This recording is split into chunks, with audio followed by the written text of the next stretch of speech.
But eventually, it wears on you. And there were times that I started taking vodka up on the altar with me in a water bottle and making it look like water, but I was just drinking straight up vodka up there before I'd lead worship because it got to the point where I had to have it. My anxiety levels would just skyrocket through the roof, my heart rate. So I'd feel like I'd pass out, but then I would take that drink and it'd settle me out and I'd be fine. And me and a friend, we'd actually come at 9 o'clock during Sunday school after the first service and drink beers in my garage before we went back to the late service. Are you walking through a storm that feels like it will never end? Do you wonder if life's storms have stolen the beauty from your life for good?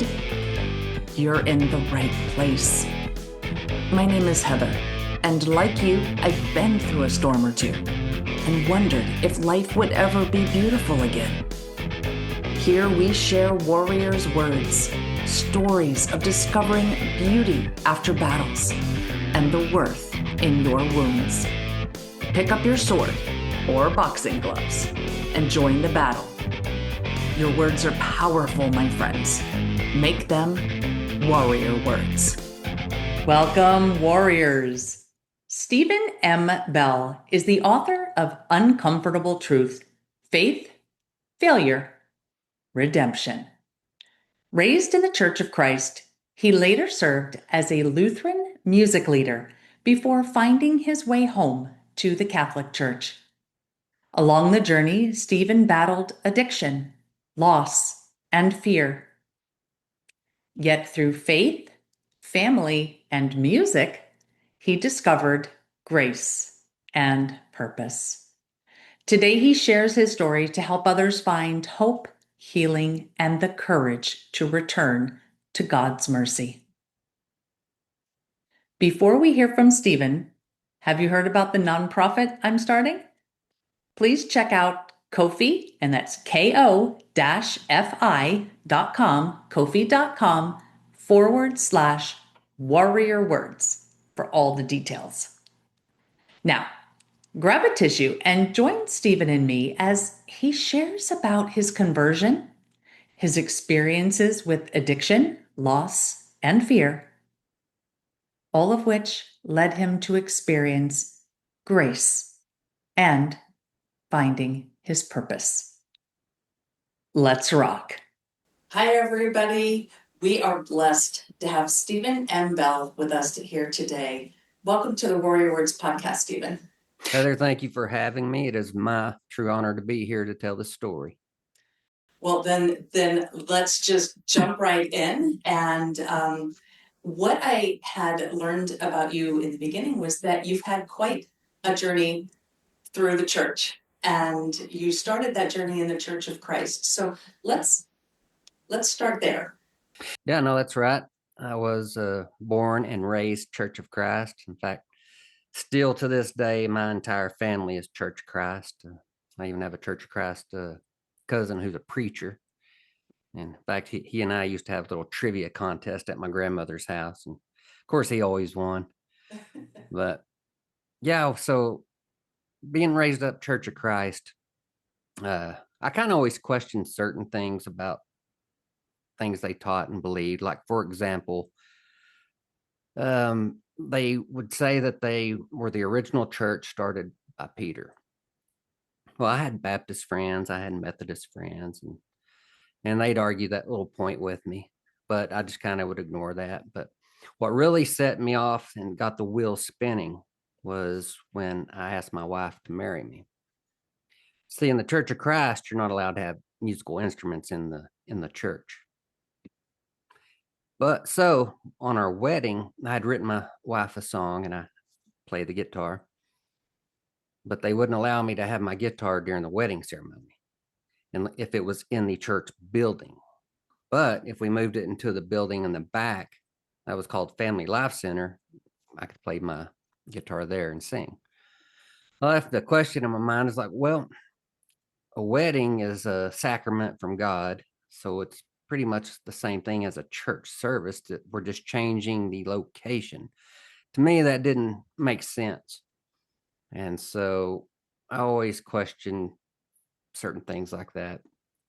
And so eventually we go through life, and, I'm still struggling being Church of Christ, but I'm not digging deep. But I feel like, due to my upbringing, that I know the Bible in and out, that I can argue with the best of them. Well, one day I run into a Lutheran pastor named Tim, because my son was gonna go to that daycare, and my wife went to visit the church along with one of her friends, and she goes, "Stephen, we need to look at this Lutheran church." And at the time, I didn't even know what a Lutheran was. I said, "Well, no, I'll have to talk to this pastor first, make sure it lines up with our beliefs." I said, "What did you see at the service?" She goes, "Well, they did baptize a kid." I was like, "Well, there's strike one." They did a public confession together. I said, "Well, there's strike two."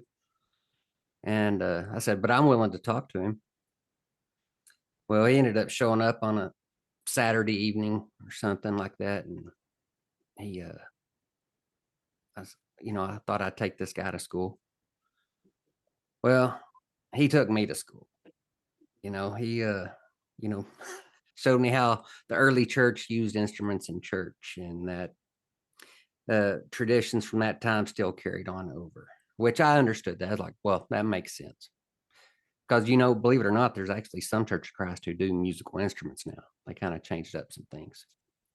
But anyway, then I'm like, well, what's this deal with the infant baptism? I said, you need to believe and then be baptized. I think it was Mark 16. I said, it says repent and be baptized. He goes, well, yeah, that's one method. He goes, you got to remember that Christ, at the time, they were doing the baptisms of the old Mosaic law. He goes, so Jesus came into this picture. And then afterwards, where they said repent and be baptized, that's still for people who are living in that time, just right after Jesus had resurrected. He goes, if you look in the Acts, households were baptized. He goes, do you really believe that children weren't involved in households? I was like, well, I don't guess I can make that argument for sure, because I don't know, but it makes sense that, yeah, that's possible.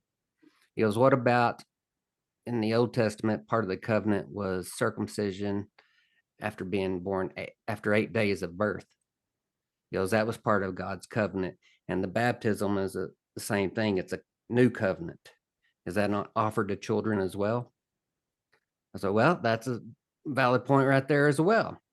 He goes, baptism's not about what you're doing. That is God coming to you and giving you a promise and the Holy Spirit. He goes, that's for everybody. And does the Bible tell you not to baptize children? I said, no, it doesn't.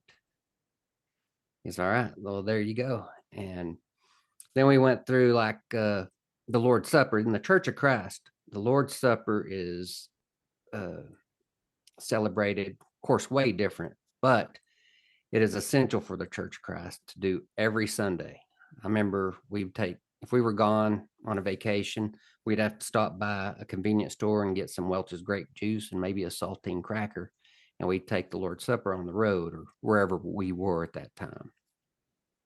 Now, to us, or to the Church of Christ, it was purely symbolic. You just remembered your sins, remembered Christ died for you, and that was pretty much the gist of it. It wasn't taught about forgiveness of sins or anything like that.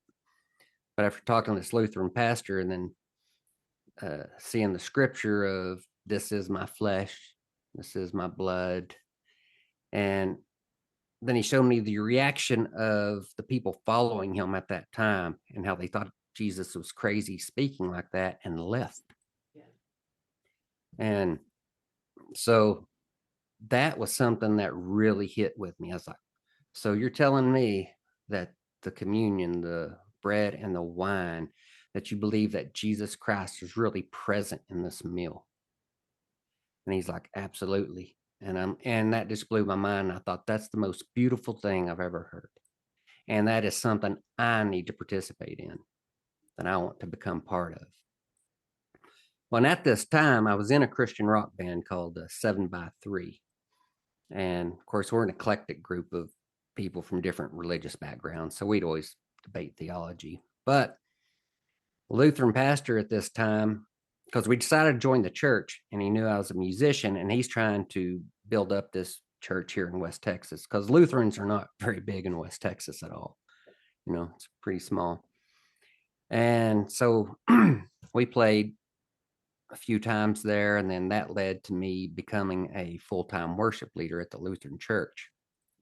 And I was a diehard Lutheran. My youngest son, he was baptized there when he was 2 years old. That's when we joined the church. And like I say, I spent, I think, a little over a decade leading the worship, and my son was deeply involved with the church. Now, due to issues and some of the things in my life, I had to step down from leading worship because it just got too hard to do every Sunday. And it was complicated. And we can go into that if you'd like to. It's part of my memoir.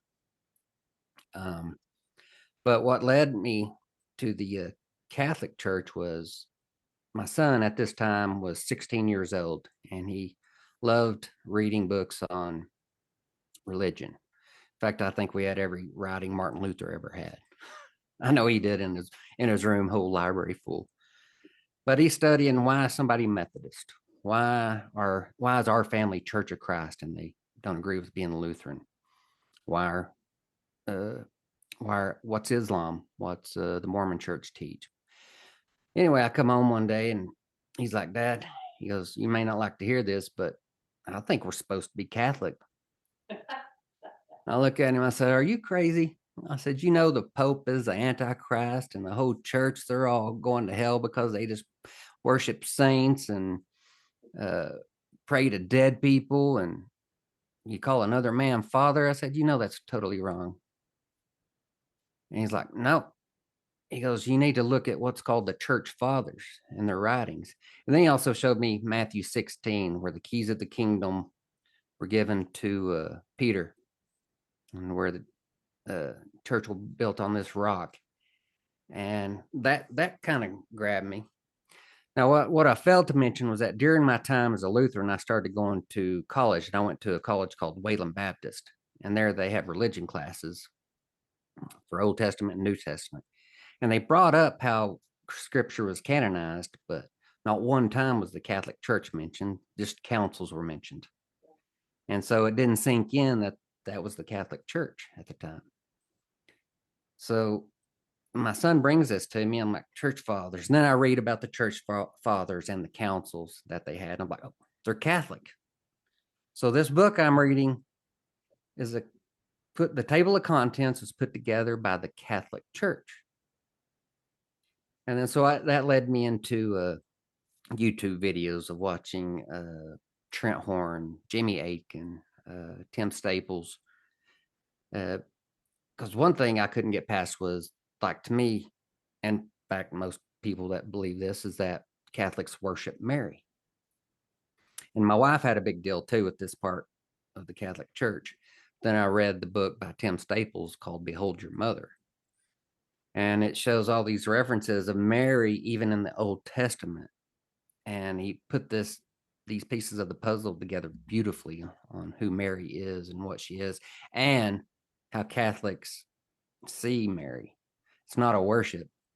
It's what's the word I'm looking for? We revere her and admire her. And so, but what I had to prove to myself to become full-fledged Catholic was the seat of the Pope, the magistrate, and everything. And so apostolic succession was the important part of this whole conversion, because if once you accept the Pope and the magisterium, then you have to accept their teachings. You have to go back into history and what the church has always taught and believed. Now, here's the funny part. My son almost reverted back to Lutheranism. He's like, well, maybe it is because, the faith alone and stuff, in which, of course, we know now that faith alone isn't in the Bible, except where it says it's not by faith alone. So I bought him Tim Staples' book, The Case for Catholicism, and he read that. And then he comes to me. And this is after we've debated. I was over there debating the Catholic side now, where he was debating the Lutheran side. So we kind of swapped a little bit. Then after we read that book, then he's like, yeah, we're definitely supposed to be Catholic. I said, yeah, I think you're right. Then I listened to Scott Hahn, listen to his testimony. And if all you listeners, if you have not listened to Scott Hahn's testimony, go YouTube it now. That is Home Sweet Rome. And I read that book. And like, that's a sealed deal. Everything is provable. You go back to history, it's provable in what the church teaches. Then we get into miracles, like Marian apparitions. I mean, Our Lady of Guadalupe, you see behind me. Scientists have studied this tilma, and it can't be explained.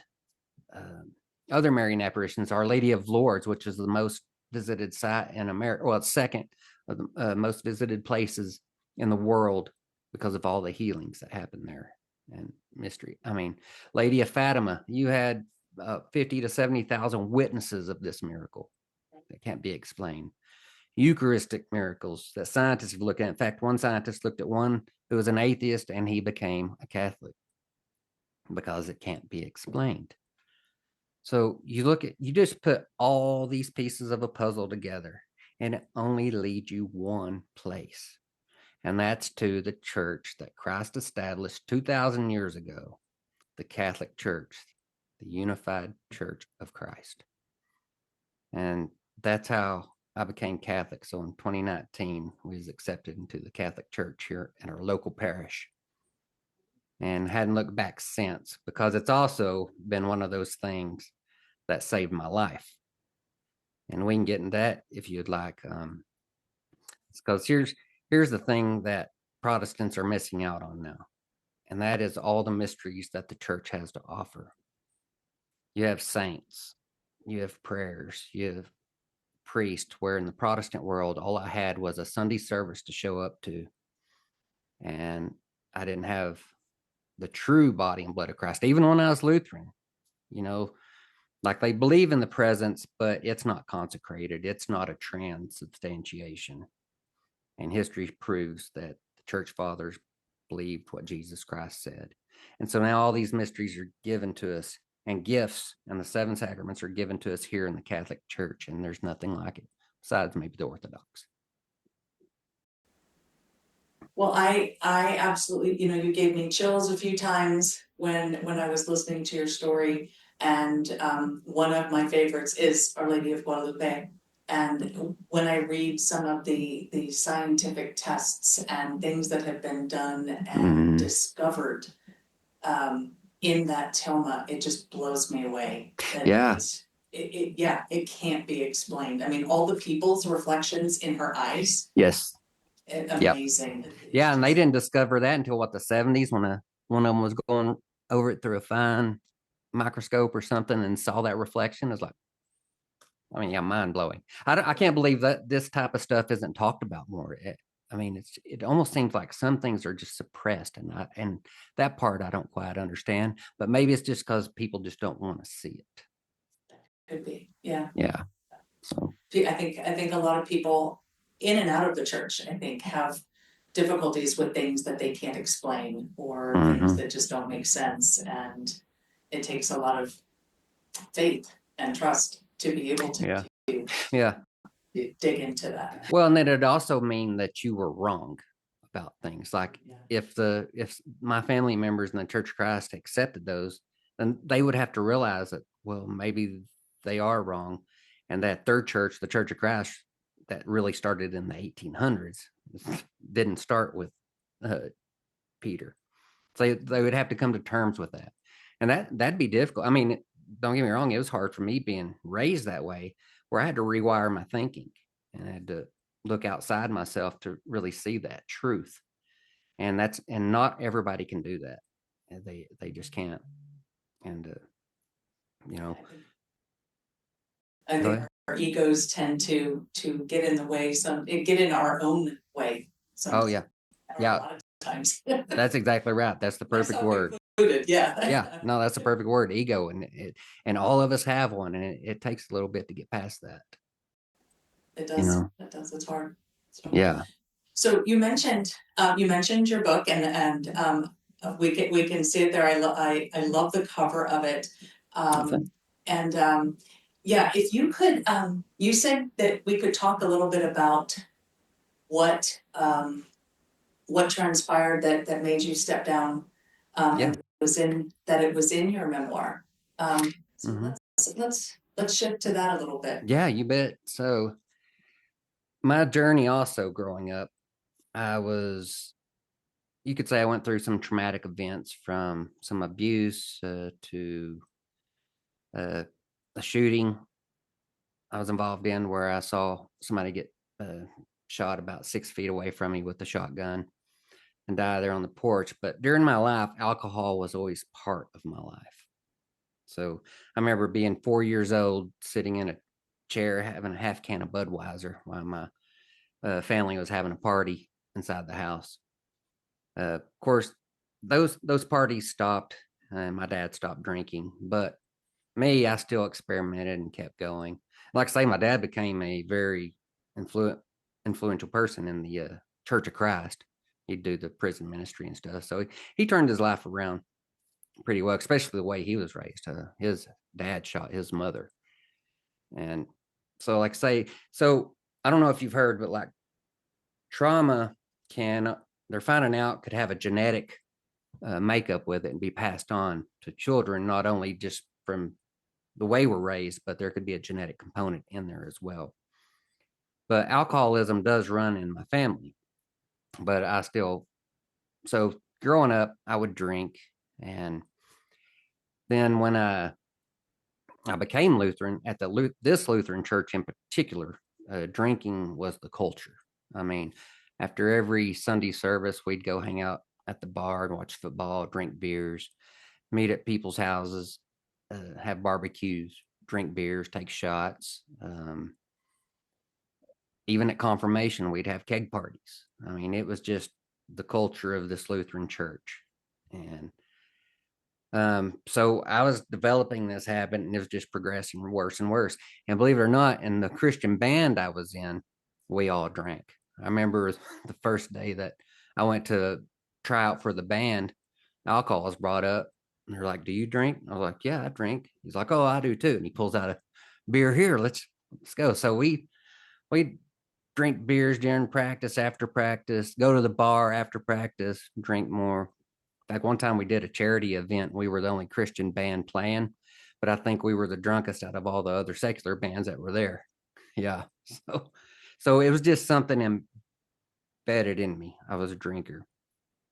And during when I was Lutheran leading worship, uh, it was getting hard because I don't know, it's difficult to live up to people's expectations every week. And I was doing two services at the time. And I won't lie, during this time, it became the fastest growing Lutheran church in our district because of the dynamic pastor that I introduced you guys to here, and then also the music. You know, we were a contemporary uh, music group there, and it made the church really grow.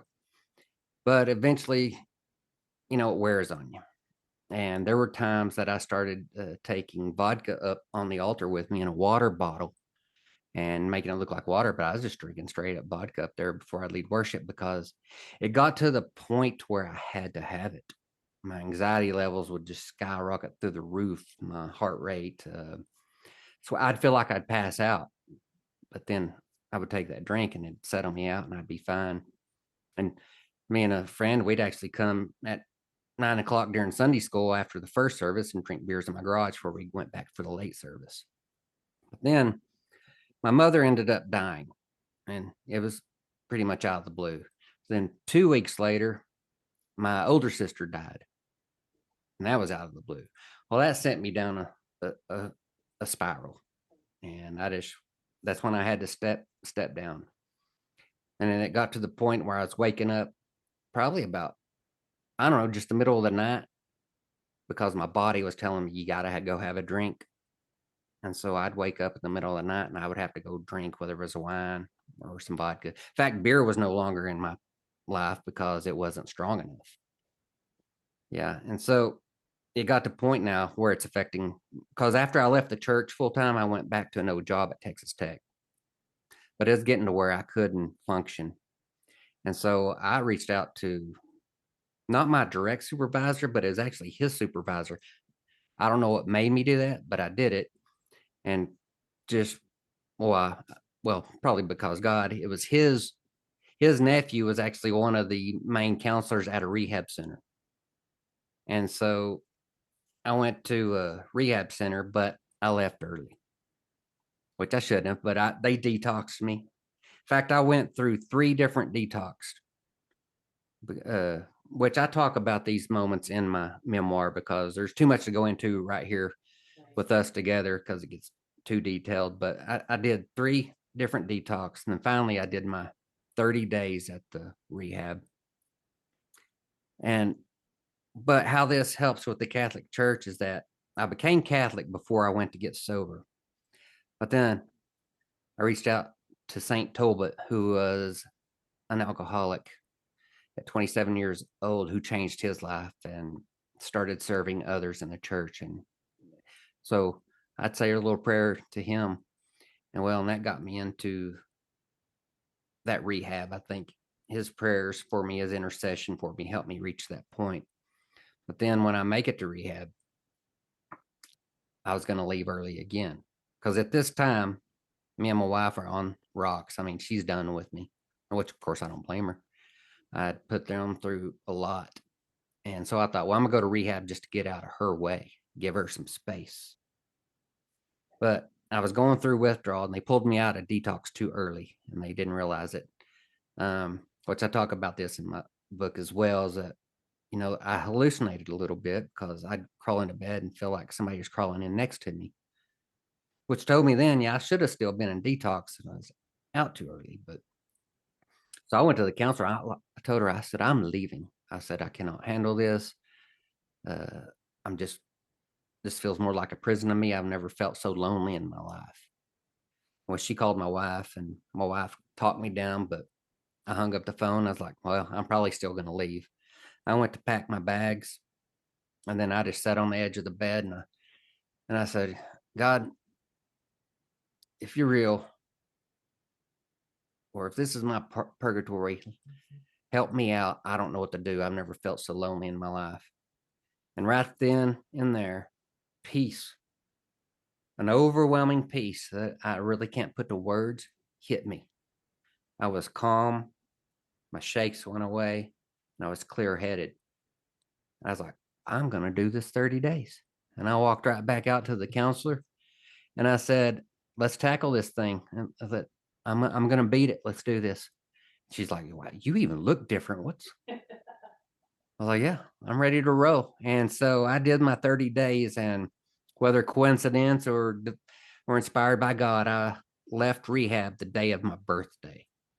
And so it was like a new rebirth for me.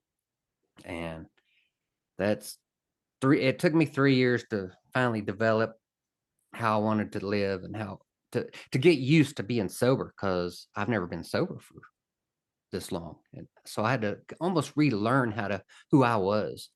And then that's what led me to write this memoir because I know there's others out there just like me because my story's not unique. And that's one reason I wrote it. It's because I know there are a lot of people out there like me and they need to, and I want them to know that God, God meets them, grace meets them at their darkest places in life and that it's never too late. And so that's why today I'm sitting here talking with you.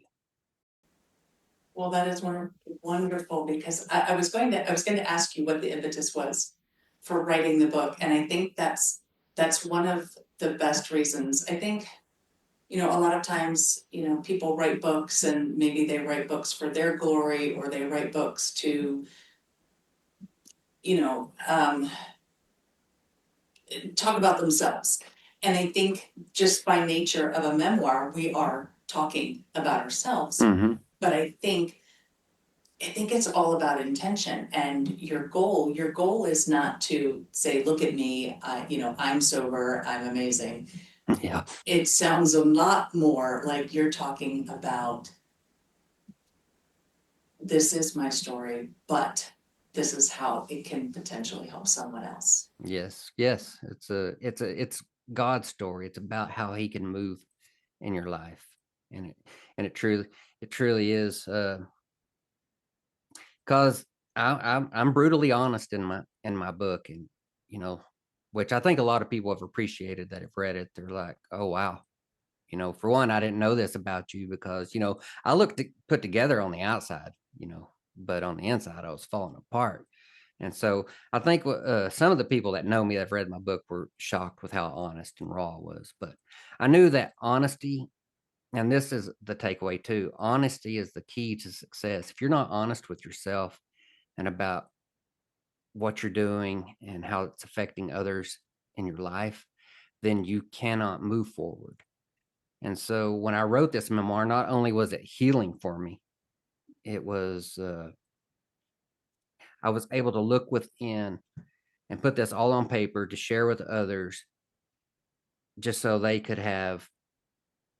wouldn't feel alone, that they know when they reach the point of honesty, that they can move forward and let God's grace. I mean, because God didn't do everything for you. You got to take that step. He's leading you there. You just gotta be honest with yourself. He gave you that moment of peace so that you could bridge or walk that bridge to the next thing that he needed you to do. Yeah, well said. And yeah, so he didn't do it for you. He gave you the peace and the tools to be able to move forward with him. Yes. So Yeah, and then being Christ-like, like we're supposed to live. This is my servant part that I'm trying to do, my charitable, is to get my story out there so others can dig themselves out of the trenches as well. I think that's absolutely beautiful. Would you mind sharing what how you titled your book? So it's called Uncomfortable Truth. So what is the meaning behind that? Well, when you look deep within yourself and you do your soul searching, it's very uncomfortable, because that's that honesty I was talking to you about. When you're honest with yourself, it doesn't look good. It's very uncomfortable, but you have to get uncomfortable to make it to those next steps, to change the way you're looking at life, to do that 180. You have to get real uncomfortable. Then I also believe you need to live uncomfortable, because once you get settled in, that's when you get attacked again. And so always give that honest, uncomfortable look at yourself. Face it. And that's how I come up with the title. It's definitely compelling. Along, like I said in the beginning with that cover, it's very, very compelling. So, well, thank you. One of the things that I like to ask all of my guests is if you have any warrior words, meaning if you were talking directly to somebody who was sitting on that bed next to you, feeling more lonely than they've ever felt in their life, what words would you say to them? Well, if it was me, that I'd saying you're not alone. There are I know people that love you, even if they don't know you, they love you, and they will lift you up the best they can. There are support groups out there. See, faith isn't about perfection. It's about moving forward, even when you're ashamed, even when you're feeling lonely, that you still, as long as you're breathing, you still have a chance, you still have hope, and you can make it. And I love that word hope. That's one of the things that I'm trying to do with this podcast, is to show people that even in our uncomfortable truth, even in our ugly stories, our traumas, our griefs, our addictions, that there's always hope. Yep, always. Always hope. Always. So, and you become a fighter. Become a fighter. Yes. That's what it is. Dig yourself up. Rise like the phoenix from the ashes. So that's always a beautiful image, Yeah, I use it on my last song called "I'm Letting Go," which pretty much is my song about I'm letting all this go. And the cover of it is the phoenix rising out of the ashes. Beautiful. Okay, well, then I would like to close by allowing you to share with us where people can find you. Where can they learn more about your current music, what you're doing now? Okay, sure. And I'm easy to find, and I'm uh, my music. You can just look at my name up on Spotify. Look under Stephen M. Bell. It's on Spotify app, all streaming services. You can find my music there, which I'm currently still creating and putting out. My book you can find on Amazon or Barnes and Noble or Goodreads. Um, those are available there. Just look up Stephen M. Bell. I used my middle initial because believe it or not, there's a lot of Stephen Bells, and a lot of them are musicians or authors. So I had to separate mine out with the M. But you can go to my website, and that'll link you to everything. And that's www.stephenmbellmusic.com. And that'll have my bio and links to social media and other things and ways to access the book. And so, yeah, that's easy enough right there. Well, I will get a link to your book and your website and to Spotify into the show notes so people can click directly in there and get to you. I want to thank you, Stephen, for giving us your time, for being vulnerable and raw about what you experienced, both in your journey from Church of Christ through the Lutheran Church to the Catholic Church, and your journey through self-discovery, basically, through the traumas you experienced and the addictions, and walking through that. It's very raw and it's very real to hear someone say how lonely they are, and then to cry out to God. Yeah. And to have him. In fact, I think, if I remember correctly, in the readings, today's readings from the church, it talked about crying out to God. I think Paul was talking about that. I'll have to go back and check. Oh, yeah. Well, and let me mention this too about the book, because, I talk about both those, my conversion. In the back here, I put an appendix. It's what right here, like, it's the appendix of what the Protestant church teaches, what the Catholic Church teaches, and why I believe the Catholic is right. So you can go through all these. There's about, I think, 13 of them.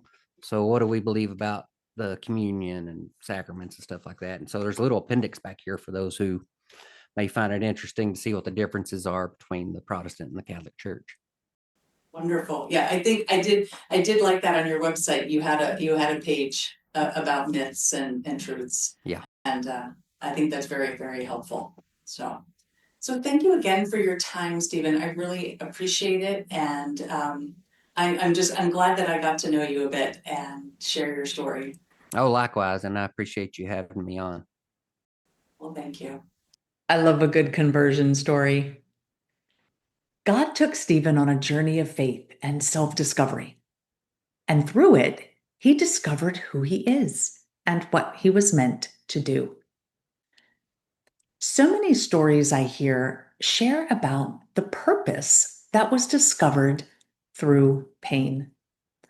And while we couldn't delve into each one on a 40 to 60-minute episode, Stephen did share a few instances of pain that he experienced.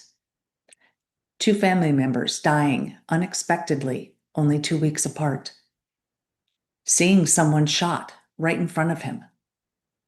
And almost losing his wife and family. Each of these alone is gut-wrenchingly painful.